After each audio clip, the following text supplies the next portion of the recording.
माळावरती बीज पेरुनी मळा पिकविला कर्मवीरांनी, ज्ञान मळ्यातील फूल कळ्यांचा सुगंध पसरला चहू दिशांनी, सुगंध पसरला चहू दिशांनी। कर्मवीरांना गाव खेड्यामध्ये जाऊन दीन दलितांचं दुःख त्यांनी पाहिलं आणि रयत शिक्षण संस्थेची स्थापना केली।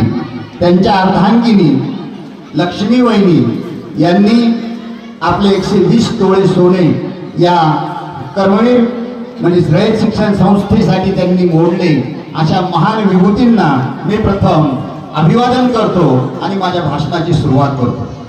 आजच्या या कार्यक्रमाचे अध्यक्ष आदरणीय सुभाषचंद्र गांधी, सदस्य जनरल बॉडीज, त्यानंतर या कार्यक्रमासाठी आवर्जून उपस्थित राहिलेले आपल्या महाराष्ट्र राज्याचे कॅबिनेट मंत्री बबनदादा पाचपुते साहेब, त्यानंतर जिल्हा परिषदेचे की ज्यांनी जिल्हा परिषदेमध्ये आपला बुलंद आवाज पोहोचविला आणि विविध त्या माध्यमातून पूर्ण जिल्हाभर जे प्रसिद्ध झाले ते आदरणीय अनिल ढवाळ साहेब, त्यानंतर माजी सभापती विलासराव भैरमे साहेब, त्याशिवाय ज्यांच्या आचार आणि विचारामध्ये अण्णा बसलेले आहेत आणि त्यांनी या रयत शिक्षण संस्थेसाठी बराचसा त्याग केला आहे असे आमचे पाहुणे कुंडलिकराव दरेकर साहेब, त्यानंतर या गावचे सरपंच आदरणीय शिवप्रसाद उबाळे साहेब, उपसरपंच अनुराधाताई ढवाळ साहेब, शरद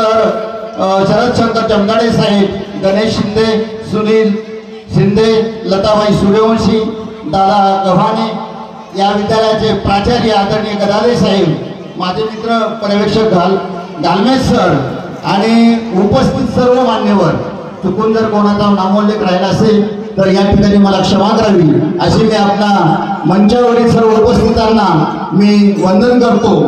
त्याचप्रमाणे स्थानिक स्कूल कमिटीचे सदस्य अध्यक्ष, शाळा व्यवस्थापन समितीचे सदस्य अध्यक्ष, पालक शिक्षक संघाचे सदस्य, गावातील सर्व आजी माजी सरपंच, त्याचप्रमाणे सोसायटीचे सदस्य, या सर्वांचा मी या ठिकाणी ऋण व्यक्त करतो आणि आज या कार्यक्रमासाठी मी माझ्या भाषणाला सुरुवात करतो आहे।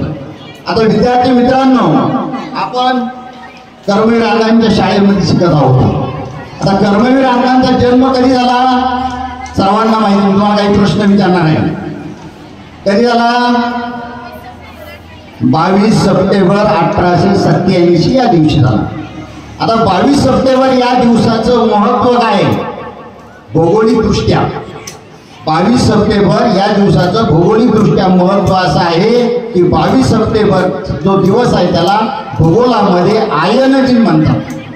कोणता दिन म्हणतात? आयन दिन। आयन दिन याचा अर्थ की ज्या दिवशी रात्र 12 तासाची आणि दिवस 12 तासाचा असतो, अशा समसमान दिवशी कर्मवीर भाऊराव पाटलांचा जन्म झाला आणि ते समतेचे पाईक बनले की समाजामध्ये त्यांनी दीन दलितांची सेवा केली।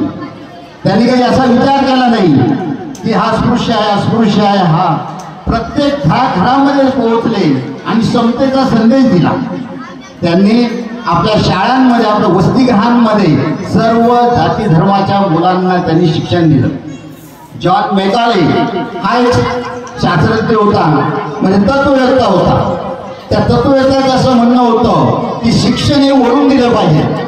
ओढून दिलं पाहिजे त्याचा अर्थ काय? शहरी भागामध्ये शाळा काढल्या की ग्रामीण भागामध्ये त्याचा काय होऊ शकतो, प्रसार होऊ शकतो। परंतु अण्णांना ते मान्य नव्हतं आणि आपण जर पाहिलं की पूर्वीच्या काळी इंग्रज असताना शाळेचे स्वातंत्र्यापूर्वी आगरकरांनी शाळा पुण्याला काढल्या, महात्मा फुल्यांच्या शाळा पुण्याला होत्या, त्याचप्रमाणे आंबेडकरांनी सुद्धा शाळा पुण्याच्या ठिकाणी काढलेल्या होत्या। बरेच सर्वात प्रथम ग्रामीण भागामध्ये 4 ऑक्टोबर 1919 रोजी काले या गावी शिक्षणाची गंगा ग्रामीण भागापर्यंत पोहोचवण्याचं काम कोणी केलं असेल ते आमचे कर्मवीर भाऊराव पाटील होते की ज्यांनी या ग्रामीण भागातील मुलांना शिक्षण मिळावं म्हणून पहिलं वसतिगृह सुद्धा काढलं। आपण जर पाहिलं तर पूर्वीच्या काळी आपला देश मागे राहिला, त्याचं प्रमुख कारण होतं आपण शिक्षणाने आपण माघारी राहिलेलो होतो। विविध शोध लागले, त्या शोधाचे जनक कोण आहे त्याचा विचार करा तुम्ही। विमानाचा शोध लावला राईट बनवून, डिझेल इंजिनचा शोध लावला रुडॉल्फ डिझेल या शास्त्रज्ञांनी लावला. देवीवरील ती रोग म्हणजे देवी लस जी शोधली गेली ती एडवर्ड जेन्नरने शोधली गेली.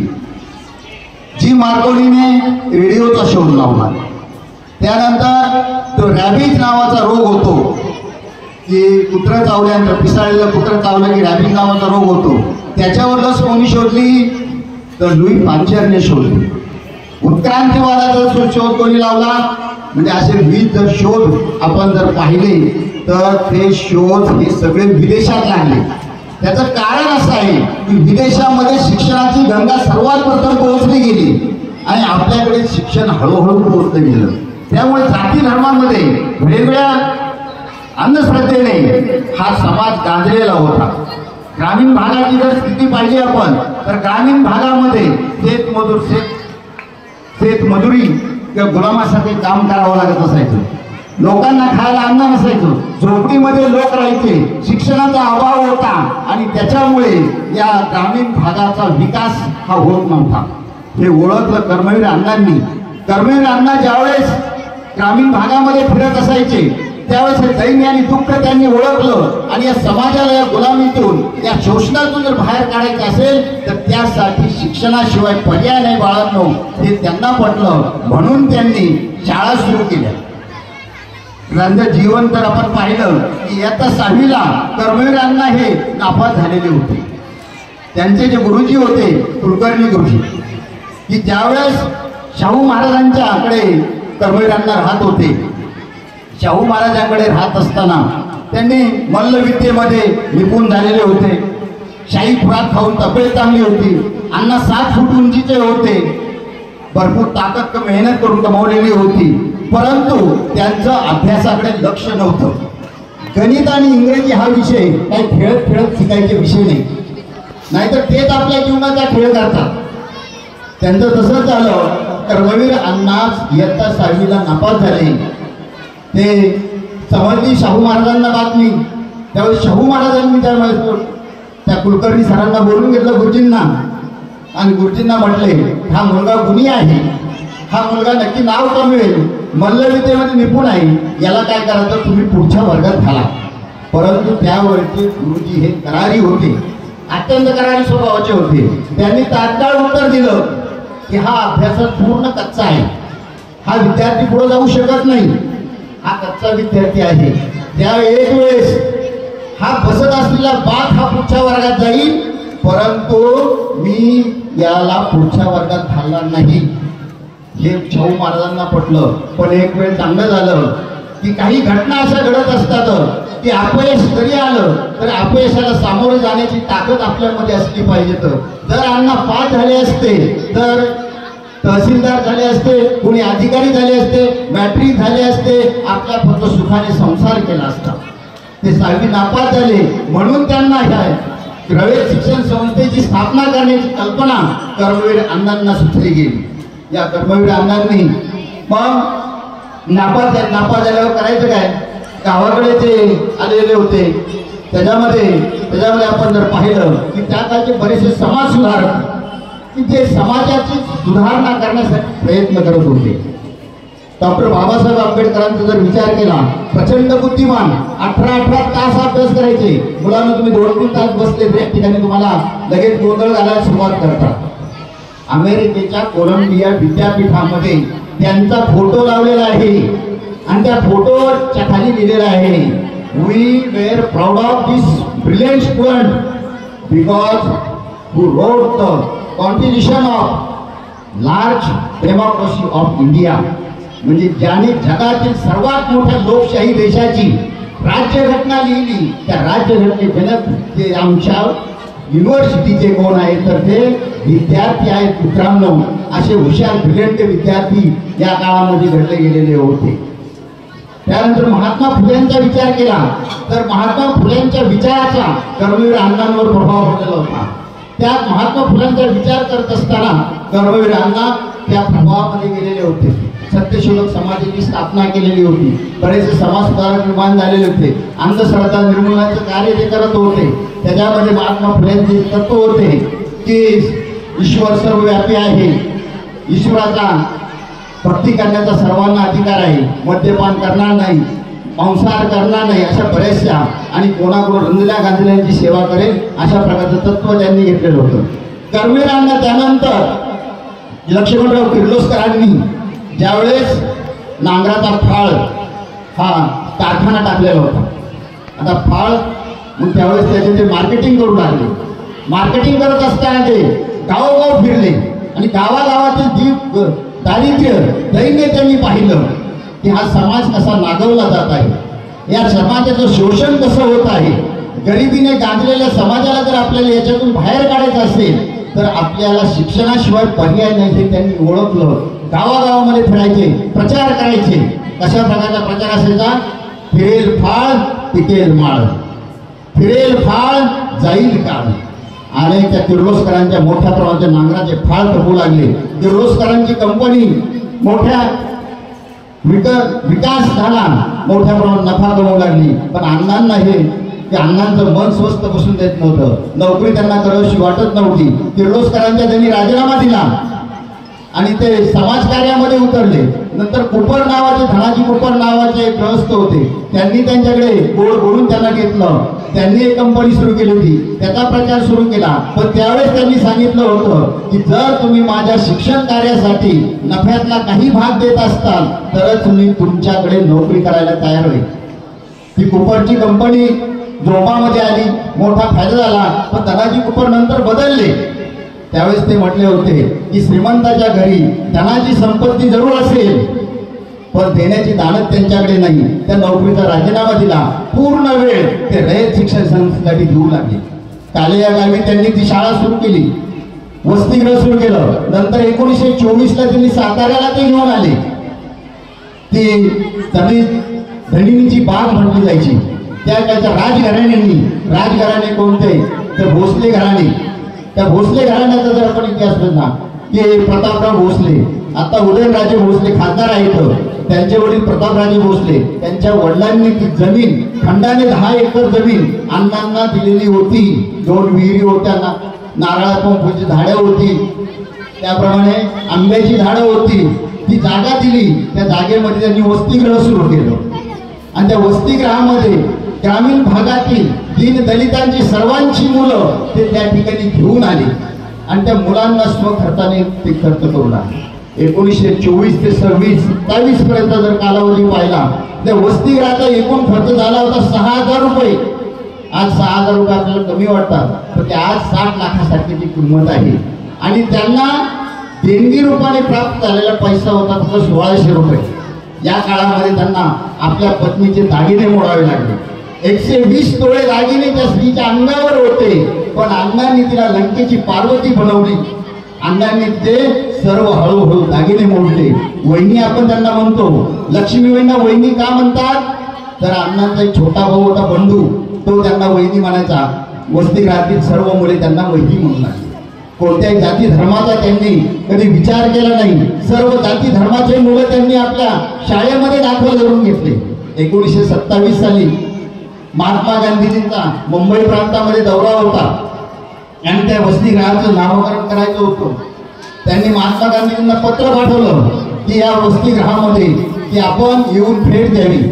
महात्मा गांधीजींचे जे स्त्री सहाय्यक होते महादेव शास्त्री म्हणून, ते महात्मा गांधीच्या कानावर घातले. पण स्थानिक नेत्यांनी नंतर ज्यावेळेस ते साताऱ्याला येणार होते, अचानक स्थानिक नेत्यांनी महात्मा गांधींना त्यांचे जे सचिव होते त्यांना सांगितलं की कर्मवीरांचा कार्य काय एवढं महान नाही, तुम्ही काय भेट देऊ नका. ही बातमी ज्यावेळेस कर्मवीर अण्णांना समजली, अण्णांना राग आला.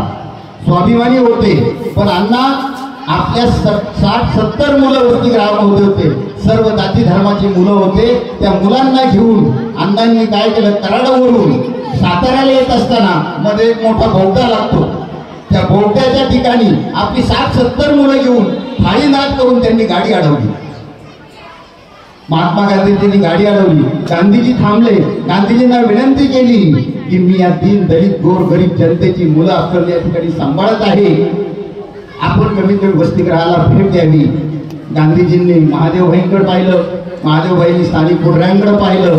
शेवटी गांधीजी तयार झाले. वाजत गाजत थाळीनाद करीत त्यांचा त्या धनीच्या बागेमध्ये त्यांना आणलं गेलं. तिथं त्यांनी कार्य पाहिलं.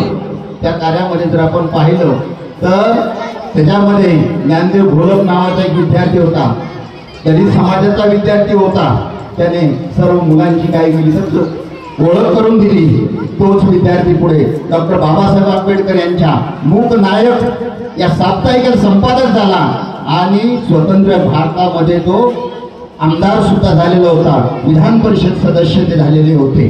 त्याने ओळख करून दिली. दुसरे एक होते लक्ष्मणराव भिंगार दिवे. हा संस्कृतमध्ये प्रथम आलेला विद्यार्थी होता.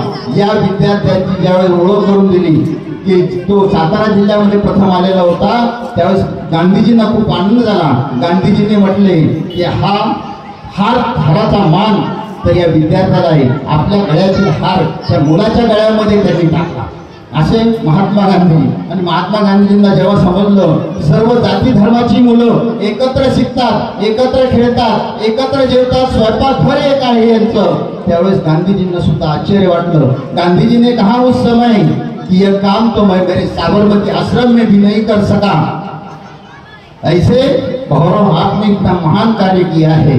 गांधी जी बहुत उससे प्रोत्साहित हो गए और गांधीजी ने त्यावेळेस आपल्या हरिजन सेवक संघाकडून गांधीजींनी त्या वसतिगृहासाठी वार्षिक 500 रुपयाचं अनुदान द्यायला सुरुवात केली. अशा प्रकारचे कर्मवीर भौरव पाटलांचं कार्य होतं. आपल्याला माहिती असेल की लक्ष्मी वहिनींचा जो मृत्यू झाला तो 30 मार्च 1930 रोजी लक्ष्मी वहिनींचा मृत्यू झाला. 30 मार्च 1930 रोजी वहिनींचा मृत्यू झाला आणि त्याच्यानंतर 2च महिन्यांनी अण्णांनी रयत शिक्षण संस्थेसाठी लक्ष्मी वहिनींच्या उरलेल्या 6 ज्या सोन्याच्या बांगड्या होत्या त्या विकून टाकल्या, विकल्या. कारण त्यांना त्यावेळेस नड होती की मृत्यू पावलेल्या माणसाचं आपण आठवण म्हणून काही गोष्टी ठेवत असतो, पण अण्णांनी त्याचा विचार केला नाही. एवढी त्यागमूर्ती कर्मवीर अण्णा या महाराष्ट्रामध्ये झाले. कर्मवीर अण्णांना आपण जर पाहिलं तर कर्मवीर अण्णा सातारा, सांगली, कोल्हापूर, मध्य महाराष्ट्र, अहमदनगर या जिल्हे विकसित का झाले त्याचं प्रमुख कारण असं आहे की या जिल्ह्यांमध्ये शिक्षणाची गंगा लवकर पोहोचली गेली. अण्णांनी शाळा काढल्या, शाळेतून मुलं शिकली, ज्ञानी झाली, नोकरी करू लागली, तो भाग शिकला गेला. तर त्या गावामध्ये तुम्ही पहा की ज्या काळामध्ये जुन्या काळामध्ये त्या शाळा सुरू झाल्या ती गावं विकसित झाले दिसतील. त्या मनाने मराठवाडा, विदर्भ हे भाग मागे राहिले कारण शिक्षण त्यांच्यापर्यंत लवकर पोहोचलं नाही. का त्या ठिकाणी निजामाची राजवट होती. शाहू महाराजांनी कोल्हापूर संस्थानामध्ये सर्व जाती धर्माच्या मुलांसाठी वसतिगृह काढलेली होती, पण एकच असं वसतिगृह आहे की सर्व जाती धर्माची मुलं या अण्णांच्या याच्यामध्ये राहत होती.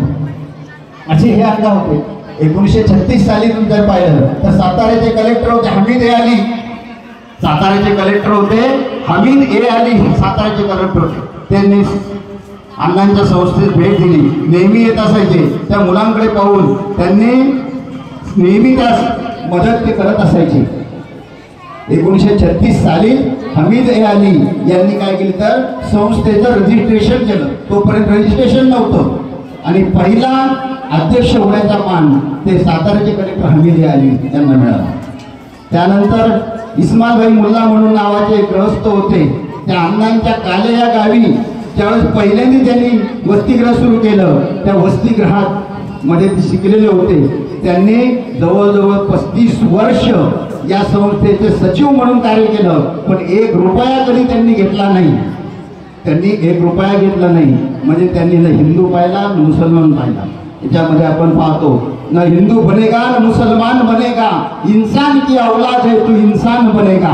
हा पाठ जर कोणी घालून दिला असेल तर कर्मवीर अण्णांनी हा पाठ जे घालून दिलेला होता. आता ग्रामीण भागामध्ये फिरत असताना दैन्य दारिद्र्य त्यांनी पाहिलेलं होतं. आता ह्या मुलांना ग्रामीण भागामध्ये मुलांना फिरत असतात लोक गेल्यानंतर प्रश्न विचारायचे. शाळा काढायला गेल्यानंतर विचारायचे आमचे गुरंढोरं कोण सांभाळेल, शेतामध्ये काम कोण करेल, शाळेला जागा कुठून मिळेल, असे अनेक प्रश्न असायचे. अण्णा म्हणायचे देवळामध्ये शाळा भरवा, परंतु मुलांना शिक्षण द्या.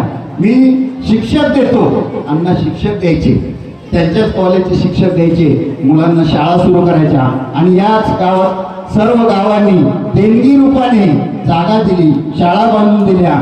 या छोट्याशा रोपट्याचं वटवृक्षामध्ये रूपांतर झालं. ज्ञानेश्वर माऊलींनी म्हटलेले, येवलेचे रोप लाविले द्वारी, त्याचा वेळ गेला गगनावरी. वटवृक्ष याचं हे बोध चिन्ह आहे. अण्णांची पाहिल्यानंतर त्यांचं त्याग आणि समर्पण आपल्याला समजत असतं.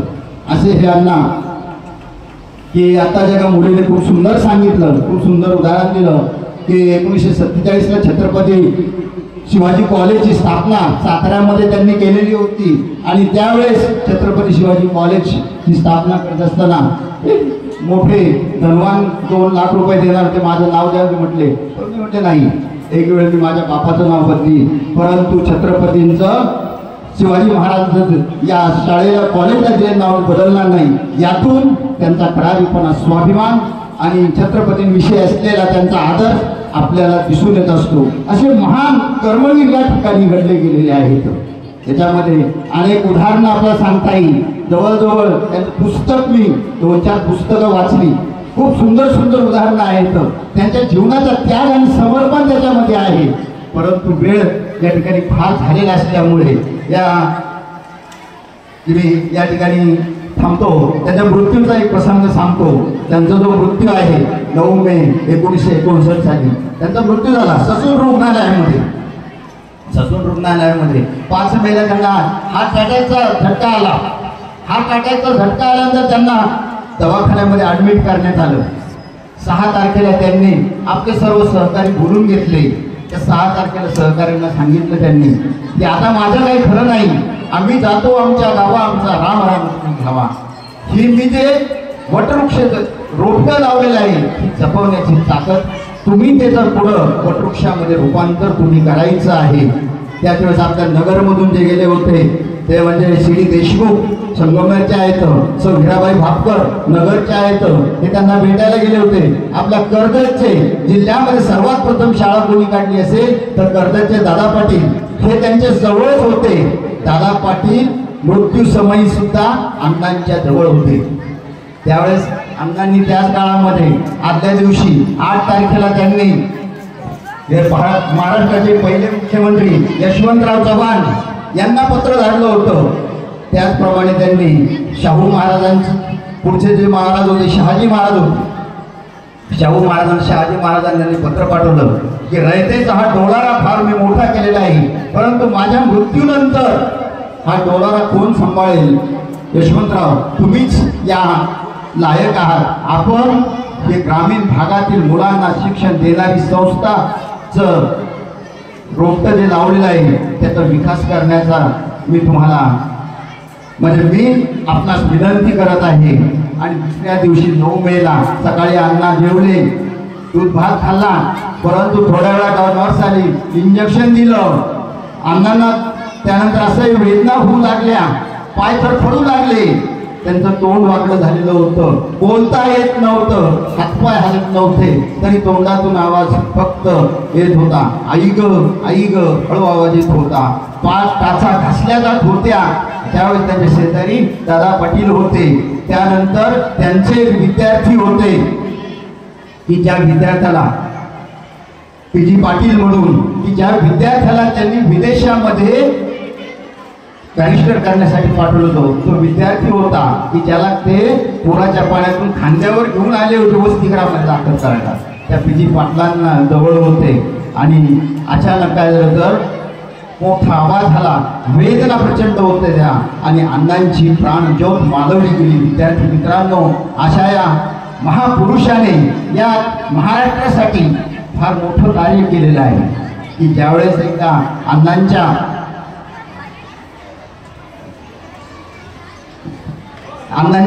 जे विद्यार्थी आलेले होते, अण्णांचे सहमित्र सगळे आले होते. एकदा जसा गेट टुगेदरचा कार्यक्रम होतो, त्या गेट टुगेदरच्या कार्यक्रमाला प्रत्येक जण येऊन सांगत होतं मी कलेक्टर आहे, मी PS आहे, मी अधिकारी आहे, मी तलाठी आहे, मी भाऊसाहेब आहे, मी रावसाहेब आहे.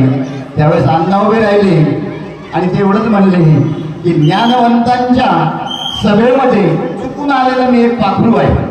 पण मी सांगतो, मी जरी कलेक्टर झालो नसलो, मी जरी नापास झालो असलो, तर माझ्या शाळेमध्ये हजारो विद्यार्थी शिक्षण घेत आहे आणि ही शिक्षणाची परंपरा ही कायमस्वरूपी चालू राहिलेली आहे.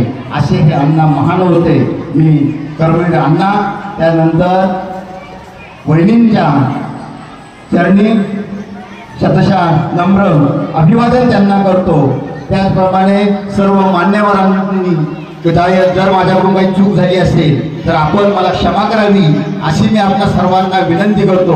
विद्यार्थी मित्रांनो, आपण सुद्धा शांततेने ऐकून घेतलं त्याबद्दल आपले सुद्धा आभार मानतो आणि सर्वांचे आभार मानून या ठिकाणी थांबतो. जय हिंद, जय कर्मवीर, जय महाराष्ट्र.